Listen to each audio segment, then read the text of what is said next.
بسم اللہ الرحمن الرحیم۔ السلام علیکم۔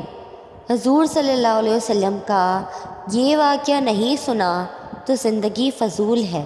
محترم ناظرین، ایک حدیث ہے جس کا مفہوم کچھ اس طرح ہے کہ سیدنا حضرت ابو ہریرہ رضی اللہ تعالیٰ عنہ بیان کرتے ہیں کہ نبی کریم صلی اللہ علیہ وآلہ وسلم نے فرمایا، میری امت کے تمام لوگ جنت میں جائیں گے سوائے اس کے جس نے جنت میں جانے سے خود ہی انکار کر دیا۔ صحابہ کرام رضی اللہ تعالیٰ عنہ نے عرض کیا، اے اللہ کے رسول، بھلا جنت میں جانے سے کون انکار کرے گا؟ آپ صلی اللہ علیہ وسلم نے فرمایا، جس نے میری اطاعت کی وہ جنت میں جائے گا، اور جس نے میری نافرمانی کی گویا اس نے جنت میں جانے سے انکار کر دیا۔ ایک مرتبہ رسول اللہ صلی اللہ علیہ وسلم ایک سفر سے واپس آ رہے تھے کہ ایک جگہ آپ نے پڑاؤ ڈالا۔ قریب ہی ایک بستی تھی جس میں ایک عورت کا تندور تھا۔ اس عورت نے لشکر کی روٹیاں بھی پکائیں۔ جب وہ عورت اپنا کام کاج سے فارغ ہو گئی تو صحابہ کرام سے کہنے لگی، میں تمہارے سردار سے بات کرنا چاہتی ہوں، کیونکہ میں نے سنا ہے کہ وہ صاحب جمال بھی ہیں اور صاحب کمال بھی ہیں۔ صحابہ کرام اسے رسول صلی اللہ علیہ وسلم کے پاس لے آئے۔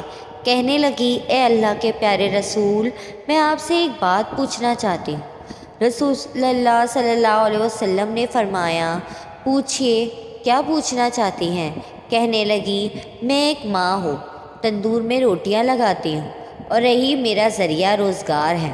میرا ایک چھوٹا سا بچہ ہے، میں اس کو آگ کے قریب نہیں آنے دیتی کہ اس کو کہیں آگ یا انگارے سے کوئی تکلیف نہ پہنچے۔ میں خود تندور کے اندر آگ میں اپنا ہاتھ ڈال کر روٹیاں لگاتی بھی ہوں اور نکال بھی لیتی ہوں، لیکن میں اپنے بچے کو گرم ہوا کے لگنے کو بھی پسند نہیں کرتی۔ تو میں نے سنا تھا کہ ساری دنیا کی ماؤں کی محبت کو جمع کر دیا جائے، اس سے 70 گنا زیادہ بندوں سے اللہ پاک محبت کرتے ہیں، تو اللہ پاک بندے کو جہنم میں جانا کیسے پسند فرمائیں گے؟ حدیث پاک میں آتا ہے جس کا مفہوم کچھ اس طرح ہے کہ نبی کریم صلی اللہ علیہ وسلم نے یہ بات سن کر سر جھکایا، مبارک آنکھوں میں آنسو آنے لگے، روتے رہے حتیٰ کہ جبرائیل علیہ السلام اللہ کا پیغام لے کر آئے، میرے محبوب اس عورت کو بتا دیں کہ اللہ نے ان پر ظلم نہیں کیا، انہوں نے اپنی جانوں پر خود ظلم کیا۔ اللہ تو چاہتا ہے کہ میرا بندہ مجھ سے جو مانگے میں اس کو عطا کرنے کے لیے تیار ہوں، لیکن یہ بات ہے کہ یہ توبہ نہیں کرتے، توبہ کی طرف آتے ہی نہیں ہیں، بلکہ رب کے ماننے کے بجائے شیطان کے مانتے پھرتے ہیں اور توبہ کو ضائع کرتے ہیں، بھول جاتے ہیں۔ انہوں نے اپنے پاؤں پر خود کلہاڑی ماری، کیونکہ اللہ تو چاہتے ہیں کہ یہ جہنم اور اس کی آگ سے بچ جائیں، تو یہ اپنے عمل کی وجہ سے ہی جہنم میں جائیں گے۔ ناظرین، اگر انسان سے گناہ ہو جائے تو اس کو چاہیے کہ وہ اس گناہ سے توبہ کرے، کیونکہ جب کوئی انسان گناہ کرتا ہے تو اس کے دل میں ایک سیاہ نقطہ لگا دیا جاتا ہے۔ جب وہ توبہ استغفار کرتا ہے پھر اس کا دل صاف کر دیا جاتا ہے، مگر کوئی شخص توبہ نہ کرے بلکہ مستقل گناہ کرتا رہے تو وہ نقطہ بڑھتا چلا جاتا ہے، یہاں تک کہ اس کے دل کو زنگ آلود کر دیا جاتا ہے، پھر حق قبول کرنے کی صلاحیت ختم ہو جاتی ہے۔ اس سے یہ سمجھ میں آتا ہے کہ جب بھی ہم سے کوئی گناہ ہو جائے تو ہمیں فوراً توبہ کر کے دل کو زنگ آلود ہونے سے بچانا چاہیے۔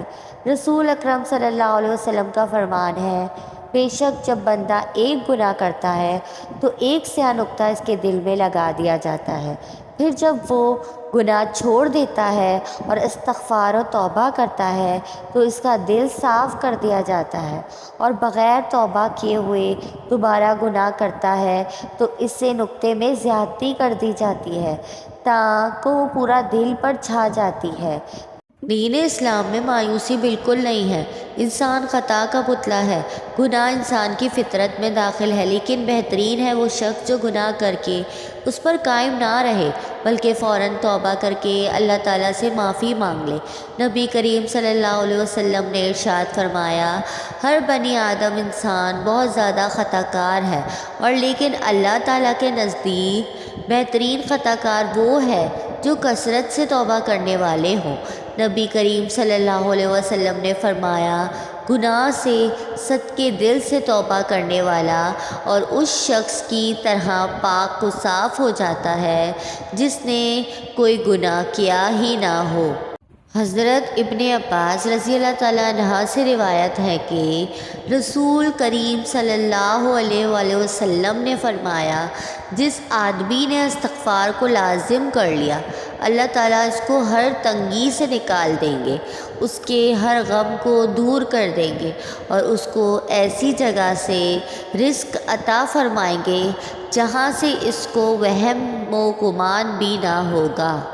حضرت ابو ذر رضی اللہ تعالیٰ عنہ روایت کرتے ہیں کہ رسول اللہ صلی اللہ علیہ وسلم نے ارشاد فرمایا، اللہ تعالیٰ ارشاد فرماتے ہیں، میرے بندے، بے شک جب تک تو میری عبادت کرتا رہے گا اور مجھ سے مغفرت کی امید رکھے گا، میں تجھ کو معاف کرتا رہوں گا، چاہے تجھ میں کتنی ہی برائیاں کیوں نہ ہوں۔ میرے بندے، اگر تو زمین پر گناہ کے ساتھ بھی مجھ سے اس حال میں ملے کہ میرے ساتھ کسی کو شریک نہ کیا ہو، تو میں بھی زمین بھر مغفرت کے ساتھ تجھ سے ملوں گا۔ آپ کو میری ویڈیو پسند آئے تو لائک، کمنٹ اور شیئر کریں اور میرے چینل کو سبسکرائب کریں۔ جزاک اللہ۔